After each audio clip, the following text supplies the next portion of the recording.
Hi, it's Lynn Shuck with Healing and Balance, and we're going to look at kneeling mountain, and we're also going to look at how to give weight resistance on the back of the shins in kneeling mountain. This is a way to actually strengthen the space at the ankle joint. Now, what I'm doing right now, sitting on my legs, my ankles are really pressed down into the floor. Not everybody has that much mobility, but I don't want to work there. If I have that much mobility, I'm actually going to lift the ankles slightly off the floor.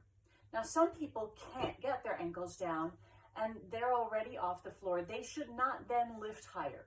So if you can't get your ankles to the floor, leave your ankles where they are, allow that space there. The next thing is we want to put a block between the feet. Now I'm putting the block 6 inches apart because I want my thighs, these two lines at the back of my thighs, to be parallel, and usually the knees set up below the hips about 6 inches apart. This makes my shins parallel, my thighs parallel, my feet parallel. It works pretty well. I almost never have anybody who goes wider than that, but once in a while, maybe narrower. 6 inches is pretty good for most people. The other reason for the block is that without the block, feet do interesting things. So you bring your feet to the block, you try and actually bring the whole inside edge of your foot to the block, and you have your shin lifted slightly up off the floor down near the ankle. Here's where the weight resistance comes in. I'm pressing my thighs forward. I want to watch that I don't start to sit here. I'm pressing my thighs forward. I'm going to take a block in my hand and place it on one leg just below the calf muscle. So I'm not up on my calf muscle, I'm not back on my heel, I'm not on the back of my ankle, I'm a little above it, and I'm going to press straight down toward the floor and lift my shin up into the block. So I'm creating weight resistance and pressing my thigh forward. You're going to feel glutes, hamstrings, calf muscles, and maybe even your feet engage. If anything cramps, you curl your toes under, you walk around, you do what you need to do. So I'll take the other side. Again, I'm pressing down, thighs are pressing forward. The shin bone is pressing into the back of the leg in this position, resisting the weight of that block. Now, there are a couple ways you could do both legs at a time. I could take this block and rest it on both legs and then lower my hips toward that block.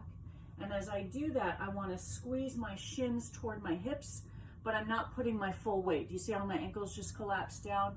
I want to create resistance, so I'm lifting my shins up into the block and adding a little bit of weight, holding myself up here. That's one way. The other way is if you have a weight. This is a 10-pound sandbag. It's not really heavy enough for me, but it'll do. And I could place that across my shins and again lift my shins into that weight, press the thighs forward, hug the block. There you go. So why do we want to work on that? Again, it creates a certain level of stability. It also creates some strength in the back muscles of the leg, but believe it or not, it can help improve ankle flexion. Sometimes we have to work on extension to get better flexion. And you can see I can get my heel back pretty darn far.